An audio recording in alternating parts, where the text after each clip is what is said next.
Irmãos, às vezes como pastor nós nos sentimos numa certa encruzilhada, porque Deus nos traz uma palavra e nós ficamos assim: Deus, mas a igreja já ouviu essa palavra, já ouviu tantas vezes sobre esta passagem. E eu confesso, irmãos, que quando eu recebi a palavra do Senhor, eu cheguei diante do Senhor com o meu coração sincero, amém, irmãos? Assim, Deus, não pode ser outra palavra? Porque, assim, literalmente, alguns já estão até careca de saber. Por favor, ninguém se ofenda, amém, irmãos?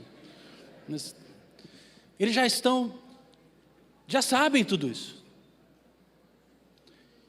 E aí Deus virou para mim e falou assim: eles já sabem, mas o papel do pastor é lembrar para eles que eles já sabem.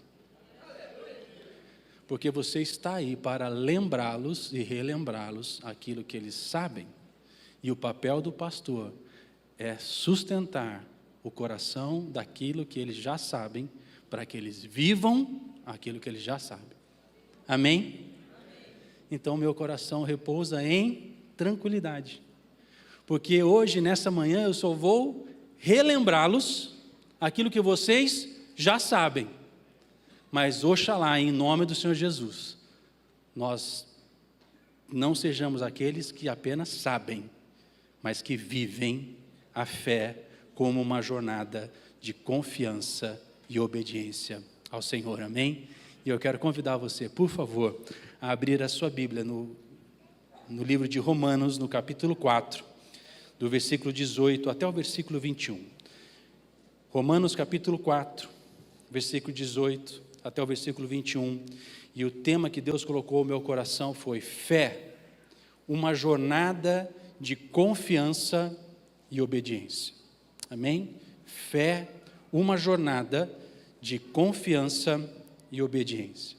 E diz assim a palavra do Senhor em Romanos, no capítulo 4, versículo 18. Abraão, esperando contra a esperança, creu para vir a ser pai de muitas nações, segundo lhe fora dito, assim será a tua descendência. E sem enfraquecer na fé, embora levasse em conta o seu próprio corpo amortecido, sendo já de 100 anos, e a idade avançada de Sara, não duvidou, por incredulidade, da promessa de Deus, mas pela fé se fortaleceu. Pela fé se fortaleceu, dando glória a Deus, estando plenamente convicto de que Ele era poderoso para cumprir o que prometera. Pai, esta é a Tua palavra, Senhor. Eu sei que os meus irmãos já sabem a respeito de Abraão, mas nessa manhã, Senhor, em nome de Jesus, renova a esperança no nosso coração, para que assim como Abraão, pela fé, andou numa jornada de confiar e obedecer, que nós possamos também, Senhor, pela fé, sermos fortalecidos para caminhar numa jornada de confiança e de obediência a Ti, em nome de Jesus. Amém. O apóstolo Paulo, na carta aos Romanos, no capítulo 4, começa a tratar a respeito de fé e obras. Porque o que existia de tensão ali na igreja de Roma? Muitas pessoas estavam procurando justificar a salvação porque faziam obras. Eu faço isso, eu faço aquilo, e porque faziam isso, aquilo ou aquilo outro, eram dignos de salvação. E aquilo começou a trazer uma discussão na igreja, porque as pessoas estavam começando a tirar a justificação pela graça, ou seja, a graça é a parte da salvação que nos mostra que não vem de nós. Pela graça sois, isso não vem, é dom. Então a graça vem de quem? Não vem de nós. Mas havia uma discussão, que a salvação seria alcançada pelas obras. E aí as pessoas começaram a, então, colocar em xeque ou em questão. Por quê? Porque eles olhavam e davam valor à obra e não à graça. E a graça só atua em quem tem fé. Porque a fé nos faz crer em Deus. Sem fé é impossível, fala assim comigo, sem fé é impossível acreditar que Deus existe. Então a fé é o elemento fundamental que nós recebemos na salvação em Cristo Jesus para responder à salvação dele na minha vida. Então a fé é o elemento que Deus nos dá ao coração, e a partir da fé nós começamos a dizer: eu creio em Deus. Eu recebo o sacrifício de Jesus na cruz do Calvário. Pela fé, eu recebo que o sangue de Cristo é suficiente para purificar a minha vida de todo o pecado. Pela fé, eu consigo dizer: eu amo os meus irmãos, porque pelo sangue de Jesus eu fui lavado e remido juntamente com os santos na fé.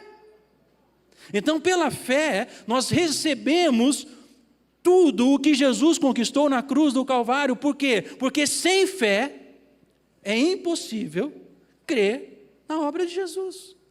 Então, a fé é o elemento fundamental. E aí Paulo vem dizer que pela fé e não pelas obras que nós somos justificados. Então a justificação é fruto da obra que Jesus Cristo já fez por nós. E pela fé nós recebemos esta obra vicária, perfeita sobre nossas vidas. E assim como diz a carta aos Hebreus, assim como pelo sangue de animais havia expiação de pecados, mas pelo sangue de animais era necessário a cada ano, agora pelo sangue do Cordeiro Imaculado de Deus, aquele que foi dado para perdoar todo o pecado, pelo sangue dele, de uma vez por todas, nós fomos justificados por esse sangue, aleluia. Mas para isso, nós precisamos de fé. Para crer, receber e andar nessa certeza e nessa convicção. Sabendo que nós vamos receber o prêmio da fé através da vida eterna em Cristo Jesus. E que as nossas vidas estão escondidas nele. Então Paulo está tratando exatamente sobre isso. Ele está tratando sobre a fundamentação da fé como base para a justificação. Não seriam por obras ou por nossa razão que obteríamos a justificação do sangue de Cristo Jesus. O fundamento apostólico aqui colocado é que o homem é justificado pela fé e não pelas obras. Assim como Abraão foi justificado pela fé. E Abraão não só foi justificado pela fé, como ele foi denominado o pai da fé. Por quê? Porque ele recebe uma promessa.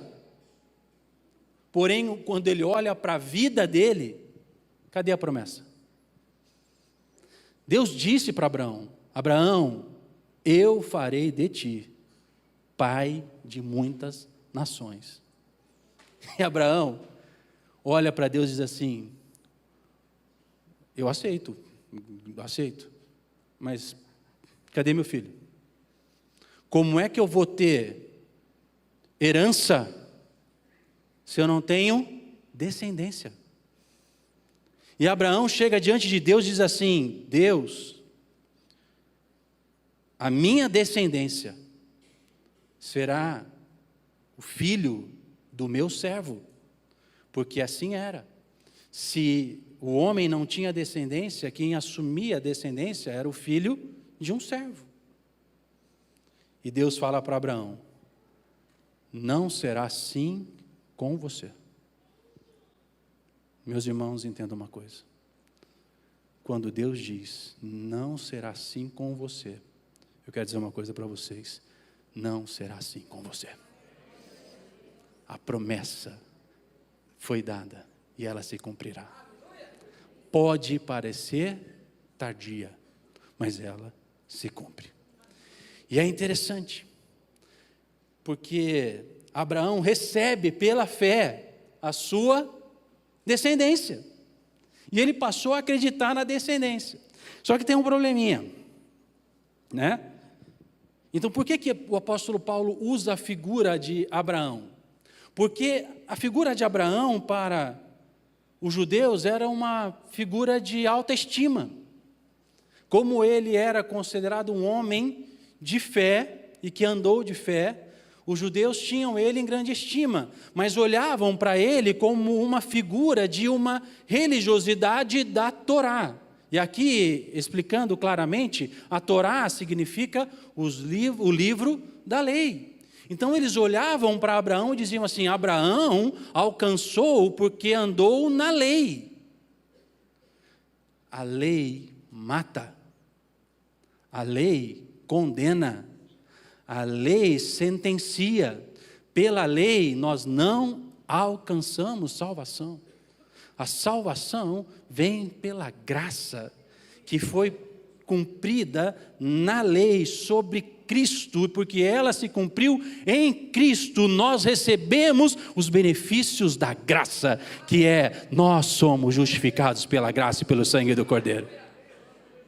E não há nada, meus irmãos, entendam isso, não há nada que nós possamos fazer para mudar esta realidade. Nós somos justificados pela fé e não por obras. E há também uma questão importante, por quê? Porque na história de Abraão nós vamos verificar a tipificação daquilo que Jesus Cristo faria por nós, quando ele, em obediência, oferece o seu filho como sacrifício sobre o altar. Mas ali, Deus providencia o cordeiro. E o seu filho não entrega a sua vida. O cordeiro foi dado para que ele pudesse voltar com o filho. Ele declara, Deus proverá para si o cordeiro. E Deus fez isso através de Cristo Jesus para as nossas vidas. Louvado seja o nome do Senhor. Mas aqui Paulo diz algo muito interessante. Ele diz assim, Abraão creu contra a esperança. É interessante isso, irmãos. Porque ele disse assim, esperando contra a esperança. Paulinha, coloca lá para mim o versículo 18. Por favor.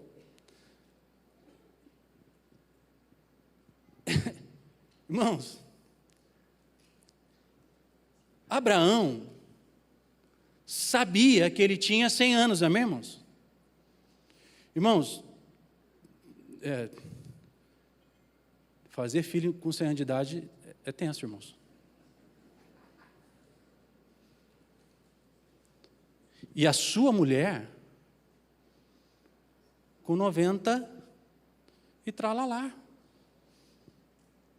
Vocês acham que a menopausa é de hoje, irmãos? Havia uma esterilidade em Sara. E Deus diz que daria descendência para Abraão do ventre de Sara. E ele recebe esta promessa pela fé e começa a andar em fé, um caminho de obediência e de confiança no Senhor. Mas, queridos, entendam uma coisa, a promessa foi para Abraão, amém? Mas sem Sara, a promessa não poderia acontecer. E aí acontece algo muito interessante. Porque Abraão entendeu que aquela promessa envolvia um milagre.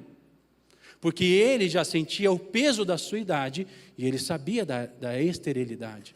Então ele esperou, ele aguardou a manifestação da promessa de Deus contra a esperança, ou seja, contra aquilo que era o natural, porque pelo natural, Sara não poderia dar filhos a ele. Mas olha o que Paulo fala no versículo 19: e sem enfraquecer na fé. Então a fé sustentou Abraão na promessa, e sem enfraquecer na fé. Irmãos, nós precisamos entender isso. Deus deu a promessa e não se cumpriu do dia que ele falou para o outro. Passaram-se tempos, anos, e a promessa estava ali, mas ela não se cumpria. Mas ele, sem enfraquecer na fé, embora levasse em conta o seu próprio corpo amortecido já de 100 anos e a idade avançada de Sara, olha o versículo 20, não duvidou por incredulidade. Queridos, a fé nos leva a não duvidar daquilo que Deus pode fazer, porque se Ele disse que vai fazer, Ele vai fazer. E aí eu passo a andar e pautar a minha vida, não por aquilo que os homens dizem, não por aquilo que a natureza diz, não por aquilo que a esperança deste mundo diz, porque a esperança deste mundo dizia para ele que era impossível Sara ter filhos. Mas esperando contra a esperança. Irmãos, na verdade, Abraão, ele negou a razão humana e passou a esperar, a não duvidar contra a razão humana da promessa de Deus. Mas, olha o que ele diz lá, pela fé se fortaleceu. Então, quando eu começo a exercer a minha fé e eu deposito a minha fé nas promessas do Senhor, a fé no Senhor me fortalece, Ele renova o meu coração, Ele sustenta meu coração, Ele me faz andar em segurança, Ele me faz andar na promessa do Senhor. A promessa do Senhor foi liberada, eu vou andar na promessa. Ela ainda não se cumpriu, mas ela vai se cumprir. Eu vou andar para o rumo da minha esperança. Se a minha esperança diz, contrário ao que os homens dizem, eu permanecerei confiando na esperança do Senhor, porque a esperança do Senhor nunca falha e nunca falhou. E ele então se fortaleceu na fé, dando glória a Deus. Olha o versículo 21, estando plenamente convicto. Eu acho lindo essa expressão. Plenamente convicto. Ele está dizendo o seguinte: o meu coração inteirinho está andando na confiança. E eu pauto a minha vida por esta confiança. Paulo aqui demonstra que Abraão, de forma honesta, enfrenta o fato de sua idade e a esterilidade de Sara, que tornavam humanamente impossível que a promessa de muitos filhos se cumprisse. Ainda assim, esperando contra a razão, esperando uma esperança do tipo que se baseia nas potencialidades humanas comuns. Então ele não esperou pelo natural, ele esperou pelo sobrenatural de Deus. E por mais que se diga que é impossível, o nosso Deus é o Deus do impossível. É o Deus que se movimenta aonde nenhum homem pode se movimentar. É o Deus que age de uma forma que nenhum homem pode agir. É o Deus que toma o coração de um homem e inclina este coração para onde Ele quer, para suprir a promessa de Deus para a sua vida. Abraão, em esperança, aqui sim, uma esperança do tipo que vê além das circunstâncias, descansando nas promessas e na capacidade de Deus, que é ilimitada. A promessa foi proclamada pela boca do Senhor, mas o tempo foi passando e Abraão permaneceu em fé e em confiança até receber a promessa. Mas Sara procurou dar uma ajuda para Deus. Irmãos, é interessante isso. Porque quando eu parei para ver isso, foi o ponto onde meu coração assim mexeu. Porque Sara procurou dar uma forcinha para Deus, sabe assim, aquela ajuda? Abraão, Deus disse que ia te dar uma descendência. Está demorando um pouquinho, toma aqui a serva. Irmãos, por essa decisão, até hoje, até hoje, nós temos 2 povos em guerra. Porque Sara quis ajudar Deus. Queridos, deixa eu falar uma coisa para vocês aqui. Olhem para mim, por favor. Deus precisava trabalhar no coração de Sara. Mas uma coisa nós precisamos entender que Deus falou ao meu coração. Deus nunca precisa do nosso auxílio. Ele é o nosso auxílio. Ele é o nosso ajudador. Pare de querer ajudar Deus. Deixa Deus fazer. Não, pastor, mas se eu fizer só isso aqui, eu não ganho. Jesus. Eu não ganho. Não, você não ganha, você perde. Porque se você ajudar Deus, você está tomando o lugar de Deus. Você está entendendo isso ou não? E aí você toma o lugar de Deus. E a palavra do Senhor diz assim para nós: não terão outros deuses diante de mim. E por que é que você quer ser Deus na sua vida? Então eu vou repetir. Deus nunca precisa do nosso auxílio. Ele é o nosso auxílio, Ele é o nosso ajudador. Mas é importante destacar que a obra do Senhor também passava por Sara, irmãos. E Deus então precisava trabalhar no coração de Sara. Por isso que Deus pega Sarai, o nome original de Sara, e Ele muda o nome de Sarai para Sara. Por quê? Porque assim como Abraão seria pai de nações, Sara precisava ser mãe de nações. Queridos casais, olhem para mim aqui um instante, por favor, casais. A obra do Senhor sempre envolve vocês dois. Não impeça o agir de Deus na vida da sua esposa, não impeça o agir de Deus na vida do seu esposo. A promessa que Deus liberou sobre Abraão atingia Sara. A promessa de Deus sobre a vida do seu esposo te atinge, querida escolhida do Senhor. Mais fortes, entendam uma coisa: a obra do Senhor atinge o coração da sua escolhida. Por isso que nós vemos o ensinamento dizendo assim: ame a sua esposa como a sua igreja. Por quê? Porque as promessas de Deus para a sua esposa, para a sua escolhida, passa por você forte. Ele tem que lidar com o seu coração. Assim, escolhida, tem que também acontecer no seu coração. Deus tem que trabalhar no coração do forte para atingir o propósito de Deus na sua vida. E quando nós entendemos isso, e nós nos alinhamos à vontade do Senhor, o perfeito de Deus se manifesta. A glória de Deus se manifesta. A soberania de Deus se manifesta. E ambos se tornam felizes. Porque o propósito de Deus está sendo alcançado para cada coração dentro do propósito de Deus como casal. Amém? Então Deus muda a realidade de Sarai para Sara. Por quê? Porque agora ela precisava ser mãe de nações. O Senhor cumpriu a sua promessa. Deus deu Isaac. E aí eu acho algo interessante demais, irmãos. Eu não sei quanto a vocês, mas para mim é intrigante demais. Porque Deus cumpre a promessa, Deus entrega o filho, e agora ele chega para Abraão e fala assim: Abraão, me entrega o seu filho. Irmãos, eu confesso que quando eu olho para isso, no meu olhar natural de homem, amém, limitado que eu sou, ou Deus tem muito senso de humor, porque Ele dá e depois pede de volta, ou existia um componente necessário para a fé de Abraão. Então nós ficamos com a segunda opinião. O que precisava de componente na fé de Abraão era a obediência.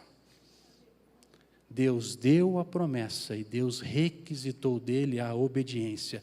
E porque ele foi obediente até o final, Deus proveu para si o Cordeiro. Vamos fazer um paralelo com Jesus Cristo? Podemos?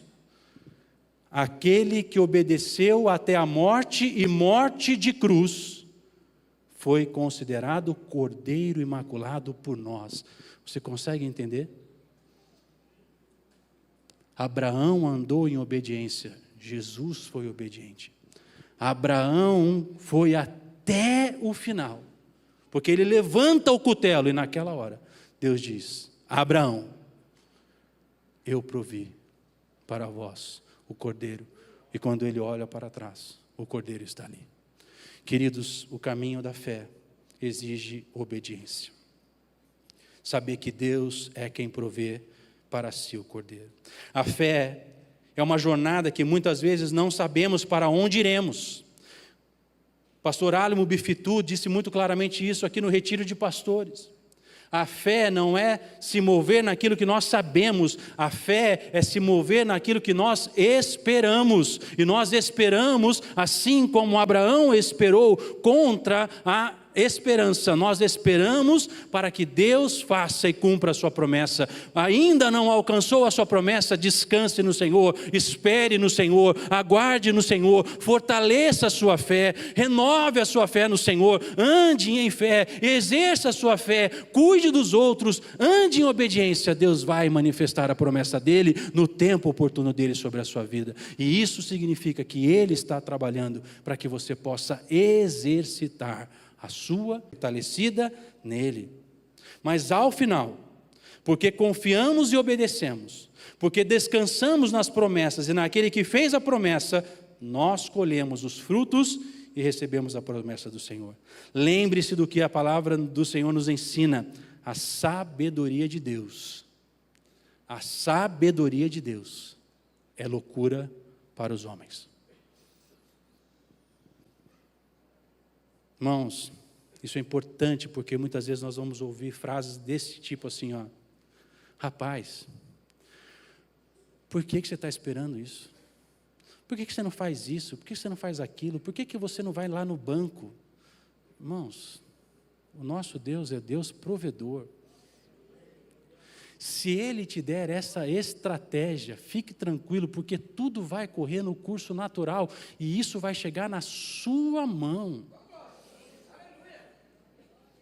O problema é que existem pessoas que começam a se agitar e a se mover para buscar alternativas e saídas. E pior, faz, Deus está aqui. Ele não mandou você fazer. Desculpa, você quem fez. Não, mas Deus tem que me abençoar. Não quer. Você tomou a sua decisão sem consultar Deus. O que Deus tem com isso? Deus ensina você a ser cordial com as pessoas, sim ou não? Ser de hospitaleiro, sim ou não? Está na Bíblia isso, irmãos? Na minha está, na sua também está, amém? Em nome de Jesus, amém? Quem te deu o direito de ser agressivo com as pessoas? Quem te deu o direito de falar mal dos outros? Quem te deu o direito de dizer que isso é bom, que aquilo não é bom? Quem te chamou para isso? Quem colocou em você a autoridade para fazer aquilo que não é seu papel fazer? O que Deus tem com isso? Mas nós muitas vezes achamos que é porque nós fazemos que nós vamos impressionar Deus. Queridos, eu quero chamar a atenção a uma coisa. Ao atentarmos para a justificação pela fé e não pelas obras, o que precisamos compreender é que Deus não se impressiona com nossas obras. Eu vou repetir: Deus não se impressiona com as nossas obras. Nós fazemos obras para Deus, porque amamos a Deus. E porque pela fé em Jesus Cristo nós queremos agradar o coração de Deus e fazer aquilo que Deus nos chamou para fazer, como instrumentos da graça, instrumentos do amor. O que nós vimos esses meninos fazerem, o que nós vemos todas as pessoas fazerem na casa do Senhor, é tocar o coração de Deus em gratidão por aquilo que já receberam, mas o que eles fazem aqui não vão levar eles para o céu. O que eles vão fazer aqui é a manifestação do céu no coração deles. Então a sua obra, querido, sem fé, é morta. Não passa de palha, que vai queimar, que vai ser consumida pelo fogo. Mas quando nós agimos, nos movemos pela fé, o simples abrir da nossa boca traz a glória de Deus de forma poderosa. Mas o que fazemos não impressiona Deus. A palavra afirma que o coração contrito e quebrantado Deus não despreza. O que chama a atenção de Deus é um coração quebrantado e um coração contrito. Muitas coisas nesses dias são feitas com aparência de piedade, mas são apenas aparências. Não é piedade, não é santidade, não é amor. São motivações humanas para alcançar sucesso e resultados para a glória pessoal. Precisamos olhar com os olhos espirituais. Precisamos pedir para Deus, para que Ele não nos deixe cair em enganos. Há movimentos com aparência de piedade, mas que buscam apenas plataforma e resultados. Que Deus não nos deixe cair em tentações, mas que permanecemos confiando e andando em obediência ao que Deus tem nos direcionado como igreja, como homens, como mulheres, como filhos amados do Senhor, que nós possamos andar em obediência à palavra de Deus, não negociando, não aceitando, não cedendo às pressões do mundo, mas mantendo a nossa fé em Jesus Cristo e dizendo: o mundo diz que deve ser assim, então para mim será da forma como Deus diz. Eu vou andar em santidade, eu vou andar em amor, eu vou andar em misericórdia, eu vou ser hospitaleiro, eu vou ser cordato, eu vou ser cuidadoso com a minha língua, eu vou ser cuidadoso com a minha esposa, eu vou ser cuidadoso com o meu irmão, eu vou amar o meu irmão, eu vou cuidar do meu irmão, e se eu precisar falar alguma coisa, e se precisar falar alguma coisa, eu falarei os oráculos daquele que vive e reina para todo sempre. Que possamos, assim como nosso pai Abraão, caminhar em fé, uma jornada de confiança e obediência, até receber a coroa da promessa do nosso Deus sobre nossas vidas. E que nós depositemos as nossas coroas diante do Rei dos Reis, do Senhor dos Senhores, reconhecendo, Deus, tudo o que fizemos foi para a Tua glória. Recebe as nossas coroas, Deus, porque elas são Tuas, foi a Tua obra, foi o Teu amor, foi a Tua graça. Que nós possamos aprender nessa manhã e relembrar nessa manhã: o que fazemos não impressiona a Deus, mas o quanto amamos a Deus, o quanto amamos os nossos irmãos, o quanto caminhamos em fidelidade ao Senhor. Isso toca o coração de Deus. E que Deus possa encontrar em nossos corações uma fé tão fortalecida, que nós caminharemos aguardando as promessas do Senhor, sabendo que Ele disse que nós seremos mais do que vencedores em Cristo Jesus. Amém? Curva sua cabeça por um instante, por favor. Deus, aqui está a Tua igreja, Senhor, que Te ama. Homens e mulheres que foram redimidos pelo sangue precioso de Jesus Cristo. Ó Deus, eu Te peço nessa manhã, vem fortalecer a nossa fé, Senhor. Assim como o nosso pai Abraão andou em obediência, Senhor, andou confiando nas promessas do Senhor. Ó Deus, que nós possamos também caminhar nas promessas do Senhor, sem nos desviar nem para a direita, nem para a esquerda, mas que nós continuemos com os nossos olhos fitos em Ti, Senhor, porque o Senhor é o autor e o consumador da nossa fé. O Senhor é quem fortalece a fé em nossos corações. Pai, que nós possamos tirar os nossos olhos, Senhor, daquilo que se diz ao nosso redor, Senhor, de muita palha que tem se levantado nesses últimos dias. Pai, em nome do Senhor Jesus, que toda a aparência de piedade caia diante dos nossos olhos, que os nossos olhos espirituais sejam abertos, os olhos do nosso entendimento sejam abertos, para que nós possamos reconhecer o que é genuinamente Teu, Senhor, sobre nossas vidas. E custe o que custar, Senhor, nós caminharemos nas Tuas promessas. As pessoas podem dizer, mas vocês são loucos. A sabedoria de Deus é loucura para os homens, Deus.